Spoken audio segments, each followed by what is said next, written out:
على سيدنا محمد وعلى آله وصحبه ومن دعا بدعوته إلى يوم الدين. سبحانك لا علم لنا إلا ما علمتنا إنك أنت العليم الحكيم. رب اشرح لي صدري ويسر لي أمري واحلل عقدة من لساني يفقهوا قولي وبعد. الفاتحة. بسم الله الرحمن الرحيم. إياك نعبد وإياك نستعين صراط المستقيم صراط الذين أنعمت عليهم غير المغضوب ولا الضالين. آمين يا رب العالمين. Muka surat 99. Muka surat 99 ni kita menyambung semula perbincangan kita dalam tajuk jihad politik dalam negara kafir. Persoalan yang kita sebutkan ini hampir sama dengan pandangan yang lain berlaku di kalangan para ulama dan kawan-kawan mereka, sama ada ulama fiqh atau ulama tarikat. Pada kebiasaannya, setiap orang alim mempunyai pengikut tertentu, sama ada ramai atau sedikit mengikut kekuatan peribadi alim itu, pengaruhnya, ilmunya, penjelasannya dan sebagainya. Jadi tak kisahlah apa aliran ulama tu, apa pembawakannya, apa bidang yang diajarnya.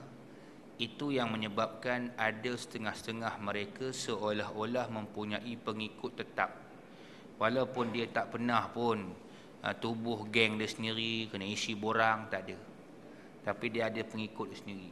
Pengikut tu pun ada dua. Satu pengikut memang nak belajar, yang kedua SB lah, Special Branch, keamanan. Tu terang cakap saya, memang tak sendiri. Tak pandai sembunyi kan. Tak pandai nak jadi orang munafik. Jadi yang ikhlas tu alhamdulillah, yang tak ikhlas tu inna lillahi wa inna ilaihi raji'un. Jawapannya wa bi'sal masir, tempat duduknya neraka. Hadirin dan hadirat yang mati Allah Subhanahu wa taala. Dia sebut dalam kitab ni, dia sebut ulama fiqh, ulama tarikat. Ulama fiqh ni ulama yang banyak membincangkan soal hukum hakam. Ada orang minat bincang hukum hakam, ada orang minat bincang lawak jenaka, ada orang minat ustaz menyanyi, ada orang minat ustaz menangis. Ikut masing-masing lah, susah nak sebut, masing-masing dia pendekatan kan. Cuma nasihat jangan menyanyi dalam masjid, jangan bergendang dalam surau atau masjid. Ini rumah Allah, itu saja, itu hukum lah. Baik, ulama-ulama tarikat ni adalah orang yang banyak mengajak orang untuk penyucian jiwa, bagus. Ulama fiqh mengajak orang untuk kena hukum hakam syariat, ya bagus. Yang tak bagus ialah ulama fiqh dan tarikat lawan Parti Islam se-Malaysia, atau yang lawan Parti Islam, ataupun yang tolak hukum Allah, ataupun yang tolak politik Islam. Sekian dimaklumkan. Itulah. Boleh faham kan? Jadi apa yang hendak disebutkan di sini dalam persoalan kedua tu, dia belum saya baca lagi ni, saya terangkan tuan-tuan supaya boleh faham. Dia nak bawa apa ni? Syekh Said Hawa nak bawa cerita begini. Bila ramainya ulama, ramainya pengikut, masing-masing ada pendapat, maka masing-masing itu seolah-olah ada jemaahnya. Jadi silapnya kita ni sebagai orang awam suka ta'assub dengan pandangan, dan silapnya setengah ulama ni dia suka paksa orang ikut pandangan dia. Sedangkan pandangan tu hanya pandangan saja, tapi hukum jangan lawan, adab jangan tolak, itu saja. Jadi maknanya kalau setengah-setengah isu kita mesti cerdik untuk menilai. Contoh isu macam isu anjing lah kan, ya, isu anjing. Memang semua orang tahu 4 mazhab, tak ada masalah, tapi cubalah kita raikan suasana di Malaysia ni. Itu hukum fiqh kan, hukum fiqh. Hukum fiqh ni luas, tapi kalau kita rasa-rasa relevan tak kat Malaysia ni, kita nak pergi peluk-peluk anjing. Bela anjing lah, senang cerita. Jadi ada satu hamba Allah bagus cerita kat saya. Dia kata, Ustaz, kat tempat saya tu ada orang ni, suami dia mualaf, isteri dia Islam asal lah. So dia beli anjing. Orang tanya, kenapa kau beli anjing dalam rumah tau? Ni bukan cerita luar rumah. Cerita luar rumah tu bagi kita boleh lagi, orang kata, apa kita katalah, bertoleransi lagi lah. Walaupun bukan tujuan yang 3 tu lah. Tujuan untuk buru binatang, jaga tanaman, apa lagi, untuk jaga dia punya harta benda dia lah. Baik. Dia pun kalau kita tanya alasan dia bela kat luar pun mungkin jaga rumah dia sebagai alam dah lah. Ni sekarang dalam rumah tuan. Orang tanya. Dia kata suami dia tanya ustaz, ustaz kata boleh. Okey, baguslah. Dia pergi belajar juga, baguslah. Tanyalah ustaz. Tapi satu persoalan dia, komuniti Melayu Muslim di Malaysia ni, bila dia buat sahaja open house, orang tak pergi rumah dia. Kan? Usah kata orang lain lah. Saya tuan cakap, kalau orang dah beli anjing dalam rumah tuan, kita makan rendang dia pun teringat bulu anjingnya. Bukan daging anjing, bulu anjing. Bukan kita nak menghina tentulah. Nampak? Tekak orang kan. Dia tekak masyarakat ni tuan. Kita jangan samakan dengan tekak masyarakat Islam yang lain. Okay, bagi orang Arab lain kan. Orang Arab ni jenis ulu-ulu pun beli anjing. Kita jangan sama kita dengan Arab. Habis kita tu je. Kita duduk tengah-tengah bandar, bukan di lautan. Ni kadang-kadang bila keluar fatwa, keluar hukum, benda yang orang kata tak relevan, akhirnya orang kata mengarut. Dia kata mengarut, dia mengamuk, marah. Itu saja. So, ikut keadaan. Itu bukan namanya fiqah, bukan namanya faqih, berfaham. Dia setengah-setengah orang ni dia tak asuk dengan tu. Dia tak asuk dengan pandangan. Jadi, kita sendiri kena ada filter. Kan? Filter, bukan filter rokok. Kita punya pendengaran. Fikiran kena ada filter juga kan. Mana kita dengar tu, kita kena menilai kan. Mungkin setengah-setengah orang alim ni, dia cerita segi hukum je. Faham tak? Dia cerita hukum, dia baca kitab. Kalau ikut Maliki, bulu dia, semua tu tak apa, tak payah sama kan mungkin aja. Tapi dia tak tahu yang berlaku sekarang kat luar kes dia. Dia tanya sekali lagi, saya kata, oh janganlah kita Syafiq. Dia akan cakap itu kan. Kita kena faham, situasi dia menerangkan tu, dia mengajar. Ataupun dia nak mengeluarkan fatwa untuk luar-luar ni. Itulah kadang-kadang tuan, si mufti ni kadang-kadang dia susah cakap pasal itulah. So orang akan ambil pegang tu. Lepas tu dia perlu difatwakan balik. Kata orang Minang, review balik. Dia kena review balik tuan. Ini. Jadi kalau kita yang orang awam ni faham, tak ada masalah. Sebab itu bila kita dah belajar dulu satu kata-kata belum masuk ni kan. Bila orang awam tak faham, orang alim ni faham. Jadi pada masa tu orang alim cakap sudah timbul fitnah, tinggalkan. Pergilah pada asal balik. Itu je lah cerita dia. Macam kan orang tarikat. Kan? Ulama-ulama tarikat. Bagus, penyucian jiwa. Tapi bila dia cerita saja tuan, orang awam tak faham. Contohnya janganlah kita cintakan dunia, berebut jawatan. Hari ni orang politik rebut jawatan. Si pendengar kata, aku tak nak libat gaya pilihan raya. Faham tak? Dia tak bertanya pun. Nak bertanya takut orang marah. Orang ni pula bila orang bertanya benda orang nak belajar, kita marah. Kadang-kadang tok guru tu marah ni. Jangan bertanya, banyak bertanya. Lemahlah iman. Satu hal juga kan. Betul tak? Jadi kadang-kadang minta maaf kita pinjam kataan murid, semua tu diam. Dia pun kau tanya secara personal pun, yang mengajar tu pun dia berkata, perlu juga kita kepada kuasa pada hari ni. Jadi kitab tu manual dia kata dia. Kan? Manual lah kata kan. Panduan je. Mungkin satu situasi kita tak boleh rebut jawatan. Satu situasi kena rebut jawatan juga. Kalau yang pegang kuasa tu orang jahat, orang zalim. Nampak? Kalau dia orang baik, kita rebut jahat kita. Itu kaedah dia. Orang baik bila pegang jawatan kita rebut, kita jatuhkan, kita jahat. Tapi kalau kita orang jahat pegang kuasa, kalau kita tak rebut, kita jahat pula. Dia jahat, kita jahat. Dia jahat tu ada dua. Sekarang bila jahat satu, baik satu, dengan dua-dua jahat, mana tuan-tuan nak? Baik sekarang kita jatuhkan jahat, gantikan yang baik. Jadi yang jahat tu kalau jadi rakyat, biar yang baik dia pemimpin. Sekarang dua-dua jahat macam. Pemimpin dengan rakyat jahat. Jahat tu kuasa dua. Tuan-tuan nak? Itu saja. Mudah je tuan, tak payah buat forum. Boleh faham kan? Baik. Para pengikut mereka secara spontan dapat membentuk satu jamaah ataupun pertubuhan, tu maksud dia. Secara tak langsung. Nampak secara tak langsung. Kalau positif saya tak kisahlah, yang positif yang bagus kan. Macamnya orang kata kelab Ustaz Azad Idrus, kelab JKK nama dia kan. Itu bagus tu kan. Nampak tu katanya semalam kemarin. Kota Baru kan sampai jam tu. Dia ceramah, subhanallah. Nampak? Cara tak automatik orang akan bentuk satu pertubuhan atau jemaah. Kalaulah dia membantu untuk gerakan Islam, ya, bagus. Tapi kalau dia jatuhkan gerakan Islam, dia tak bagus. Senang je.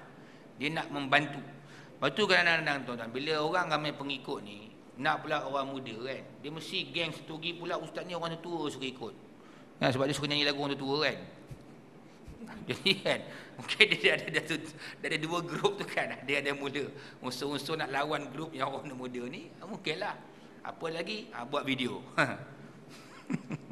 Dulu orang rosakkan Islam ni buat hadis palsu. Sekarang orang nak rosakkan Islam buat video palsu. Itu je lah. Nampak tak kan? Hadis cerita. Hadis maudhu' cerita palsu. Sekarang video palsu. Itu sama je lah. Nak menjatuhkan antara satu sama lain. Baik. Kewajipan orang alim berkenaan ialah untuk mengajar anggota kumpulan dan kewajipan anggota ialah belajar. Faham kan? Dia yang mengikut tu belajar. Yang alim tu kerja dia mengajar. Itu betul. Itu jalan yang betul.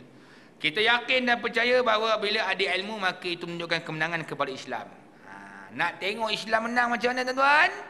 Orang pergi belajar, hidupkan surah, hidupkan masjid. Nampak? Satu ada setengah-setengah masjid. Bila nak buat saja AGM, ramai-ramai pergi nak mengundi supaya menang untuk jalankan aktiviti masjid. Betul. Macam begitu. Jangan biarkan kursus ni Selangor ni. Jangan biarkan. Ini biarkan. Ini kadang-kadang pasal apa? Kadang-kadang nazir tak kuat. Kadang-kadang imam pun tak kuat. Jadi orang AJK lain pun ikut orang kuat ni pun dah tak kuat. Itulah sudahnya seminggu sekali program. Bila Khamis malam Jumaat bacaan surah Yasin. Dapat sikit ilmu surah Al-Kahfi itu je lah. Itu baca ala marhaban berjanji. Itu tuan-tuan. Nampak? Tafsir Quran tak ada. Nampak? Ada setengah-setengah kita dapat di Selangor, dapat laporan kan. Ustaz tu, imam sendiri tak nak jemput dah ustaz-ustaz. Especially Timur Tengah. Kenapa? Confused lah, banyak mazhab lah, banyak pertikaian lah. Dia nak kembangkan pemikiran orang, okey jugalah. Kan? Cuma kalau kita tak setuju, cuba bawa bincang elok-elok. Kan? Kita bagi tahu elok-elok. Kan saya rasa kalau ustaz tu orang bagi tahu elok-elok, dia boleh bagi tahu ini kita pergi hentam dia. Label dia pula, bukan-bukan. Silap lah tu. Orang yang diharapkan boleh berilmu, kita berbincang dengan dia kan. Ustaz, saya suka macam tu. Kalau saya datang ke tempat tu baru mengajar, saya tanya dulu, orang sini dia nak mengaji apa? Ikut ustaz lah. Bila ikut kita, ustaz tak boleh gitulah ustaz. Dah, tadi kau kata ikut aku. Sekarang kau suruh aku ikut kau pula. Macam mana cerita kan? Sebab tu saya tanya dulu awal. Meraihkan setempat. Nampak? Macam setengah surau dekat section sinilah, tak sebut nama section mana kan. Saya tanya sendiri, sini isyak azan tak azan? Azan ustaz, ikut mazhab korang. Azan. Asal senang kan? Saya tak kata tak payah azan. Senang benda-benda gitu, kita kata dia pun rehat bagi fikiran ni kan. Okey, ustaz ni dia berterima azan. Lepas tu kita balun balik. Itu. Kan? Balun balik. Sambung balik lah kan. Nampak? Setengah tempat tu kita tanyalah, sini orang ni nak mengaji bab apa dia suka ni. Sini ustaz, orang saya cakap ustaz, dia tak masuk bab 4 tu, kita nak tahu kan. Sini ustaz, orang sini dia perlukan fardu ain. Dia kena belajar lubak taharah lah ustaz. Contoh kan. Oh kita faham dah. Setengah tempat ni dah advance ustaz. Ustaz boleh buka kitab Jundullah. Okey. Kan? Tentera Allah kan. Setengah tempat tak boleh tuan-tuan. Setengah tempat dia ambil uduk tak reti lagi. Jangan masuk Jundullah tuan, tak boleh. Parah hati dia kan. Parah. Jadi kita tengok ke keadaan. Okay, tuan-tuan, kita dah belajar dah dalam jihad taklim kan, jihad belajar. Dia kata dah, mesti ada kerjasama yang erat di antara orang yang mengajar dengan orang yang mendengar untuk membantu para pendakwa ni. Apa dia punya tumpuan yang penting bagi setiap masyarakat dan jemaah-jemaah surau ataupun masjid tu sendiri. Baik. Ini nak tengok kemenangan tu, tengok macam mana majlis ilmu. Tengok apa kata para sahabat. Di dalam asar ataupun kata-kata para sahabat. Inna li hadzal dini iqbalan wa idbara. Wa min iqbalihi an tatafaqqaha al-qabilatu bi asriha wa min idbarihi an yatafaqqaha ar-rajulu war-rajulani. Bagi agama ini ada keadaan pasang dan surutnya. Agama ni dia ada pasang surut. Dia ada naik, ada turun. Maksud tuan-tuan, macam inilah bahasa mudahnya kan. Agama ni kadang-kadang dapat sambutan hebat. Kan? Dengar ceramah ramai orang. Pergi qasidah pun ramai. Kan? Pergi majlis agama lah. Apa saja. Karnival agama, festival agama ramai. Itu penerimaan orang. Forum ramai. Sekarang forum tak ramai dah orang. Ramai ustaz? Ya. Syaratnya ustaz plus artis baru ramai. Letak ustaz je tak ramai. Kan? Nak pula letak artis-artis perempuan pula. Ya ada rupa. Ni kena ingat. Moral kita kena jaga akhlak lah. Kan? Bukan kerana kita letakkan orang cantik supaya kata orang ramai dah kita serupa dengan diorang. Saya dah ulang balik benda ni dulu sebut kan. Supaya kita ingat sama-sama lah. Nawai itu sama Radin tu kena betul. Nawai itu sama Radin pakai tadi betul kan? Puasa Imam doa Ali betul kan? Puasa 9 Muharram 10 Muharram tu nawai semua. Nawai itu sama Radin tu. Baik. Agama ni kata dia, masa pasangnya, masa dapat penerimaan orang ramai itu ialah masa di mana semua sesuatu suku ataupun kabilah ataupun semua kaum lah dengan segala anak buahnya mempelajarinya. Maksudnya apa tuan? Daripada ketua sampai pengikut semua pergi belajar. Tapi sedih kalau kita pergi pejabat, yang ramai dengar ni pekerja je. Bos mana relax kat pejabat. Kan? Ustaz tengah kuliah, dia tengah minum kat kantin. Biasa gitulah. Kan? Ini dia tuan. Jadi bosnya mana? Bos tukar sains lulus je. Tok ceramah. Kira bagus kan sebenarnya. Ada setengah sains tak mau, tak bagi langsung. Ada tuan-tuan. Sampai duit surau tu pula dia kena infak ke orang lain. Saya kata apa infak ni? Kuliah saya buat Ustaz. Tapi ni bukan duit majikan, duit kami Ustaz. Kami infak tempat lain pula. Subhanallah tuan-tuan. Tengok. Kan? Subhanallah pasal infak, tapi innalillah tu pasal tutup kuliah. Nampak tuan-tuan? Rupanya bos dia bakal didakwa sebab pecah amanah. Patut tak suka dengan kuliah. Member kaki pecah amanah. Ustaz kan cerita pasal bab amanah kan. Sakit telinga tuan-tuan. Gitu. Kan? Macam mengajar tempat polis lah. Tak ramai orang. Polis cakap ni kan saya cakap benda. Polis cakap, Ustaz, ni polis bahasa tak ramai Ustaz. Ustaz pun faham lah. Saya faham. Itu dia kata. Polis cakap, saya kata polis cakap sendiri. Polis memang tak ramai dengar. Baik. Kemudian lagi kata dia. Dan masa surut pula ialah apabila hanya seorang dua saja yang mempelajarinya. Ni agama sudah surut. Jadi surau ni alhamdulillah lah. Ramai. Tu kadang-kadang setengah orang dia confuse antara surau dengan masjid. Kadang-kadang saya kata tu surau, tak masjid Ustaz. Apa bukti dia? Besar ramai orang. Saya kata tu surau sebenarnya. Surau tu besar ramai orang. Saya pergi masjid pun tak ramai orang. Rupanya mungkin dipahamkan syarat masjid mesti ramai orang. Jadi kalau masjid sekalipun tulis masjid tak ramai orang tu kan masjid lah. Mungkin juga kan. Dia setengah-setengah orang kata gitu. Dia akan kata ramai je masjid. Baik. Diriwayatkan oleh At-Tabrani dari Abi Umamah dan di dalamnya ada Yazid bin Ali dan dia ditinggalkan. Maknanya matruk tu maksudnya ditinggalkan perawi tersebut, tak boleh ambil riwayat dia. Tapi kita boleh ambil saja kefahaman daripada hadis ni untuk kita kaitkan. Bukan hadis yang asar. Kata-kata sahabat ni untuk kaitkan dengan realiti luaran. Mungkin juga tuan-tuan. Sebab apa? Ada kalanya kadang-kadang hadis ni kita tengok dari segi riwayatnya dia petikai kan. Orang ni, orang pun tak ambil hadis kat dia lah. Kata-kata dia ditinggalkan. Orang tak pakai lah. Tapi apa kata-kata dia pun ada realiti dia juga. Tengok tuan-tuan ya. Kemajuan agama ni melihat pada penganut dia. Kata-kata Syekh Muhammad Abduh, al-Islamu mahjubun bil muslimin. Islam tertutup dengan sebab perangai orang Islam juga. Jadi nak tengok orang Islam tu baik. Ya, baik masa bila? Bila orang Islam semua belajar. Bila belajar dia beradab. Dia berilmu, dia berakhlak, dia beriman, dia bertakwa, dia beramal. So punca dia ilmu je lah. Kalau tak belajar tak boleh tuan-tuan. Nampak? Kita macam contohlah, kita bagi contoh di Kelantan kan. Ada kuliah di Terengganu, ada kuliah Jumaat. Hari Jumaat cuti ada kuliah, ramai orang pergi kan. Datuk Kejayaan di Kelantan saya pergi tuan. Masa saya baru di Kota Baru tuan-tuan. Naik flight lah kan. Tengok dia punya apa? Dia punya signboard besar tuan-tuan. Tutup aurat adalah merupakan kewajipan yang disuruh oleh Allah SWT. Tengok tuan. Orang dah tutup aurat dia pergi ke Kota Baru tu, kawan saya cerita tadi kat Maidin ni samannya orang tuan-tuan. Bayangkan. Tapi dia takkan buat terus kan. Dia bagi ilmu tu. Dia ajar tu tuan, ajar. Ada kuliah tuan-tuan. Nampak? Itu isyarat dia. Ini nampaklah kemajuan. Jadi orang masuk-masuk tu orang faham dah. Kan? Ini negeri yang mana dia menguatkuasakan syariah, undang-undang Islam. Walaupun tak dapat peringkat mata jenayah syariah untuk diimplementkan tuan, paling kurang pun tuan dapat implementkan, dapat melaksanakan apa yang Islam ajar walaupun sebahagian tuan. Setengah tempat usah kata sebahagian, suku pun susah nak buat. Ini pun sebahagian besar sudah boleh dibuat. Alhamdulillah. Tapi syaratnya sebab apa tuan? Pasal masyarakat boleh terima. Masyarakat tu belajar, dia faham. Orang putih dulu dijajah oleh Islam. Lepas tu pengai orang tu ada disiplin. Kita dijajah oleh orang putih. Nampak tak? Saya kawan saya kongsikan maklumat dengan saya. Dia kerja kat Jerman dia kata. Kalau kat Jerman ni ustaz kata dia nampak dia sampah, dia ambil masuk poket. Tepat waktu, kerja tak punya cuit tulang. Saya kata kenapa Entah saya duduk Jerman 31 tahun Ustaz, saya tengok sejarahnya, Islam pernah menguasai kawasan tersebut. Jadi, diorang ibarat kata dijajah oleh orang Islam, perangai ikut orang Islam. Kita dijajah oleh Barat, ikut orang Barat. Nampak tuan-tuan? Itu dia tuan-tuan. Kan? Jadi saya terfikir juga, betul juga kan? Pasal dia dijajah oleh orang Islam. Lepas tu perangai dia berbeza. Saya suka tuan-tuan dengar pengalaman orang yang duduk sana lama. Tak juga saya kata. Baik. Tetapi perkara yang berlaku kepada pertubuhan di atas berlaku juga kepada pertubuhan ini. Maksudnya pengasingan anggota jamaah di bawah seorang ulama daripada kumpulan orang Islam yang lain.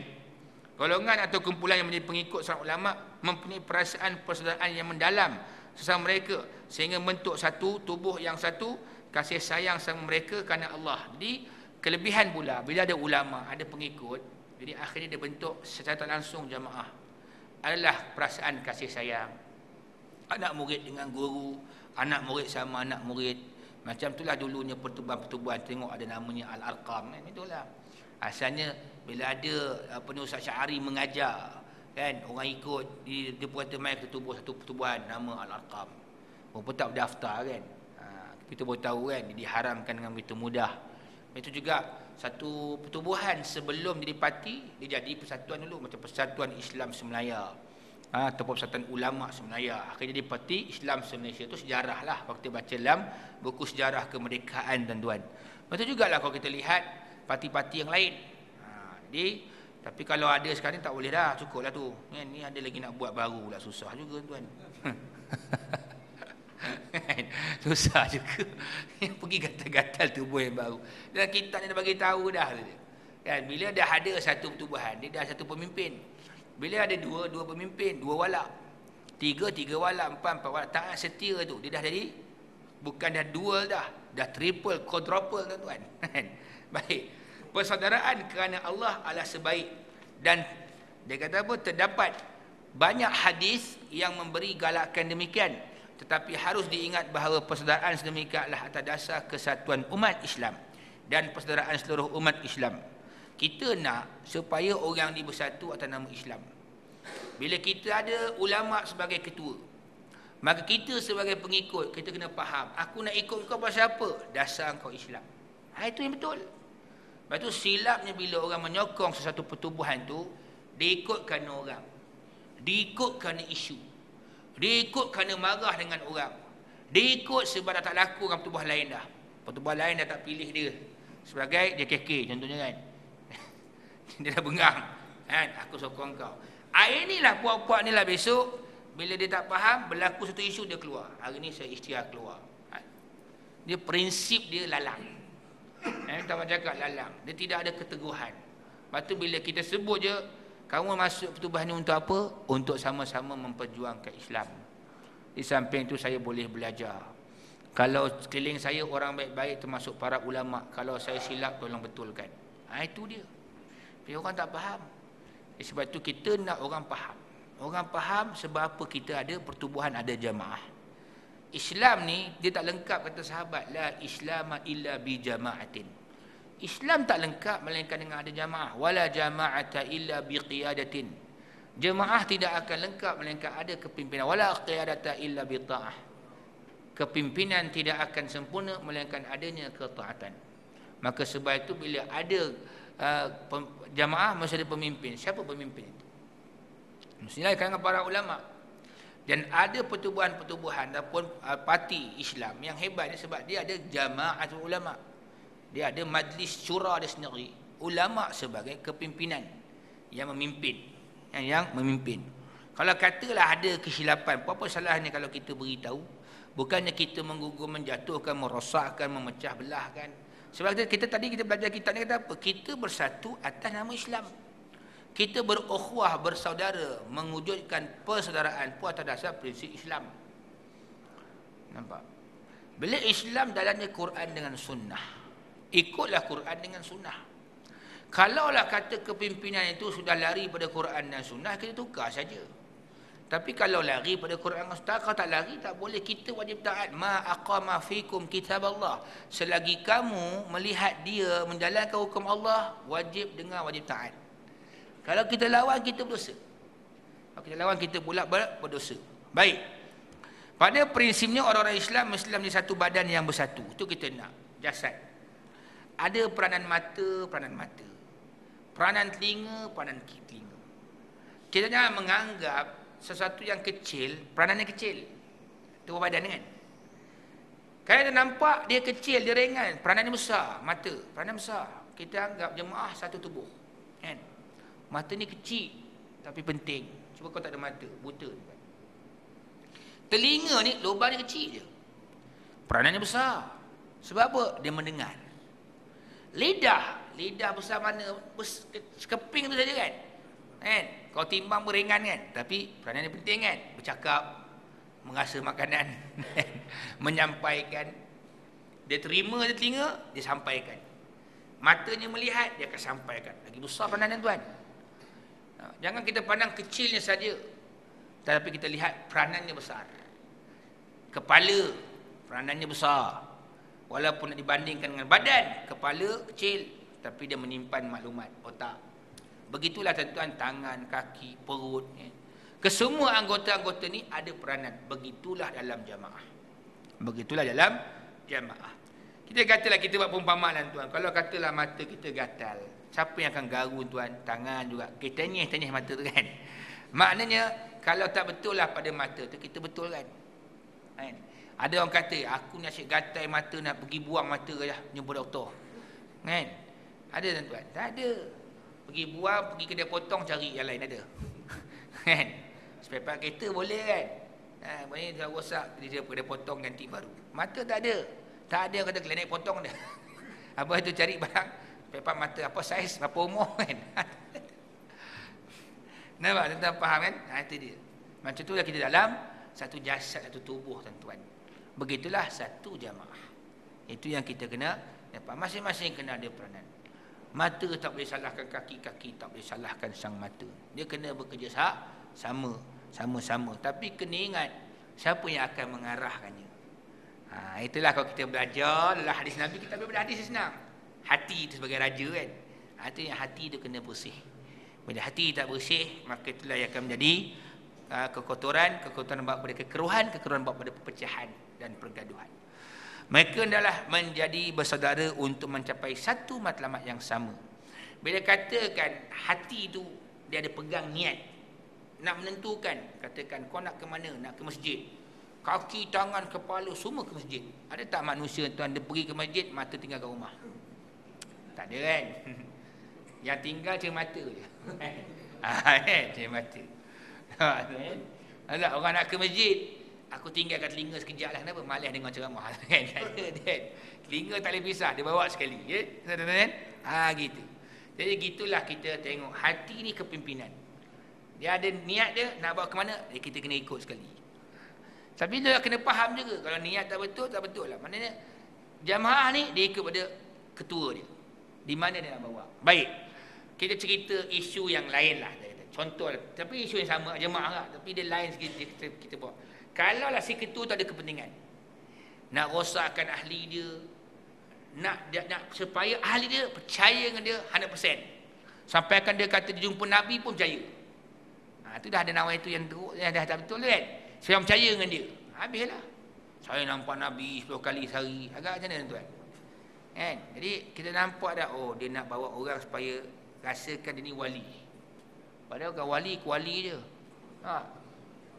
Nampak tak? Dia punya niat dia salah kan. Sebab tu dia bimbing orang tu. Bagi ilmu. Betulkan dia punya akidah, kepahaman. Ni tak dia pergi rosakkan akidah orang tuan-tuan. Oh, saya banyak kali dah jumpa Imam Hadi je.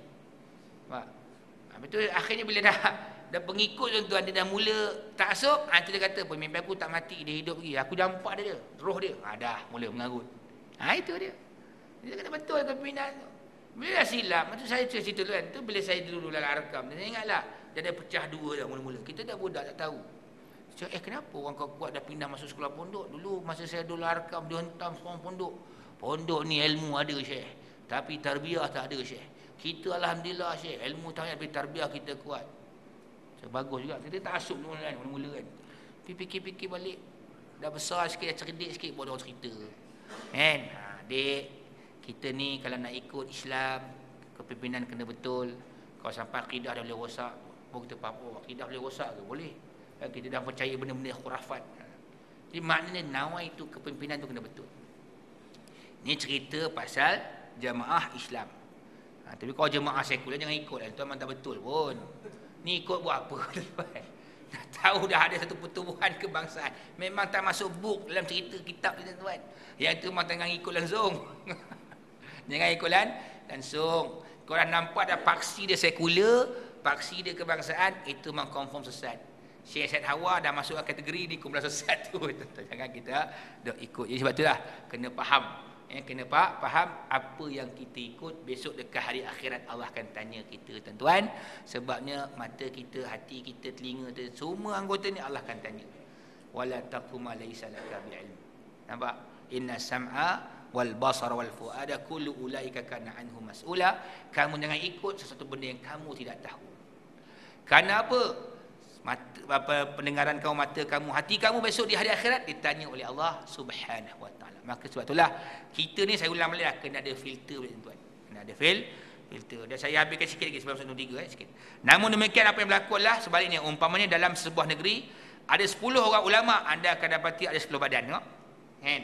10 ulama pengikut, mana ada 10 jemaah. 10 badan ini sepatutnya membentuk satu barisan. Tapi sebaliknya mereka kerap kali bertikai. Tengok, dia ada 10 kumpulan, 10 kepimpinan, 10 pertikaian. Sepatutnya setiap ulama dan pengikutnya bersikap terbuka dengan ulama-ulama dan pengikut-pengikut mereka itu. Tetapi apa yang berlaku lah sebaliknya. Itu masing-masing mengurung diri sehingga setiap kumpulan terpisah daripada perasaan kumpulan yang lain dan bukan perasaan daripada Islam yang umum. Akhirnya, tuan-tuan, dah mula pengaruh pecah. Dulu 1 jadi 2, 3, 4, 5. Itu dia. Kumpulan itu tidak bergerak dengan gerakan badan umum Islam itu, tapi sebaliknya wujudnya pendirian dengan gerakan khas sehingga ke peringkat di mana sebahagian daripada mereka mengharamkan kerjasama dan perkongsian kerja-kerja Islam di luar batasan masing-masing punya gerakan. Jadi akhirnya mereka kata kau jangan masuk ni, kau jangan tolong kumpulan ni. Sebab apa tuan? Ada 2 sebab. Pertamanya mama mereka meleweng, yang keduanya sebab kerana ta'assub dengan sesuatu fahaman. Walau bagaimanapun kita tidak mengecualikan kumpulan ulama-ulama yang mewakili kemuncak kesedaran Islam dengan bersikap terbuka dalam kerja-kerja Islam dan pekerja-pekerja untuk Islam di seluruh dunia. Maknanya sinilah. Dalam perjuangan Islam yang tuan, sebenarnya kalau kita lihat ada banyaknya jamaah Islam di seluruh dunia peringkat antarabangsa. Maka kerjasama itu wujud erat. Macam mana boleh kerjasama itu wujud dengan erat? Bila nama berbeza tetapi matlamat sama. Betul, kita tengok dalam sejarah kemerdekaan dulu, kenapa adanya Hizbul Muslimin, Parti Islam di Malaysia ni terpengaruh dengan gerakan Islam di Indonesia, Masyumi. Matlamat sama je.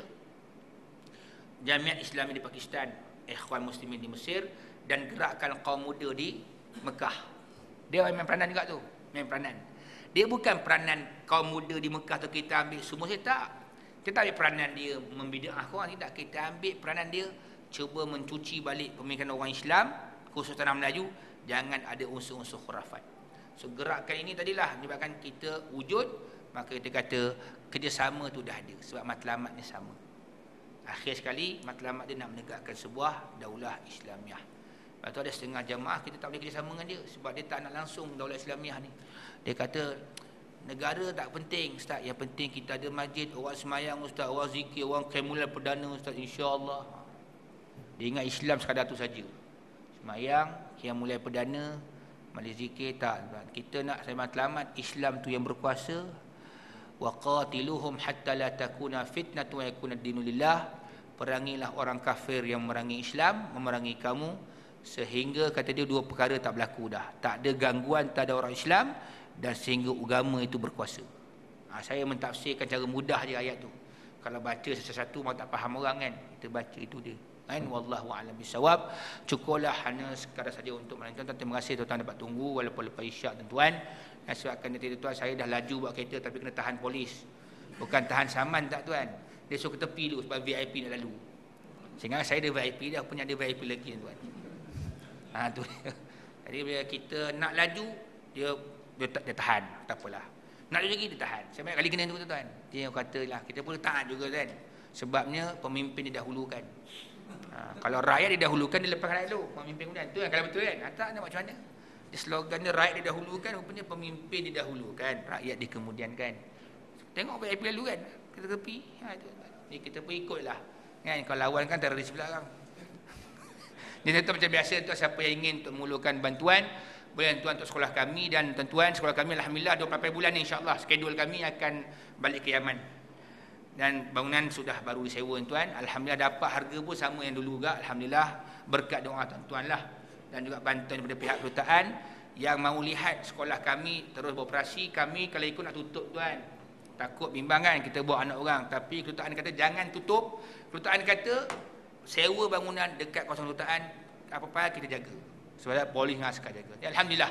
Itu saja tuan, bantuan daripada Allah, para malaikat dan juga hamba-hambanya. Wallahu a'lam bissawab. Aqulu qali hadza wa astaghfirullahal azim li wa lakum wa billahi taufiq wa hidayah. Wassalamualaikum warahmatullahi wabarakatuh. Bismillahirrahmanirrahim. Alhamdulillah wassalamu ala asyrafil anbiya wal mursalin wa ala sahbihi ajma'in. Allahumma ighfir lana dhunubana walidina arhamhum kama rabbawna shighara wa jami'il muslimina wal muslimat wal mu'minina wal ahya' برحمتك يا الراحمين. ربنا آتنا في الدنيا حسنة وفي الآخرة حسنة وقنا عذاب النار. وصلى الله على سيدنا محمد وعلى آله وصحبه وبارك وسلم. سبحان ربك رب العزة عما يصفون. السلام الحمد لله رب العالمين.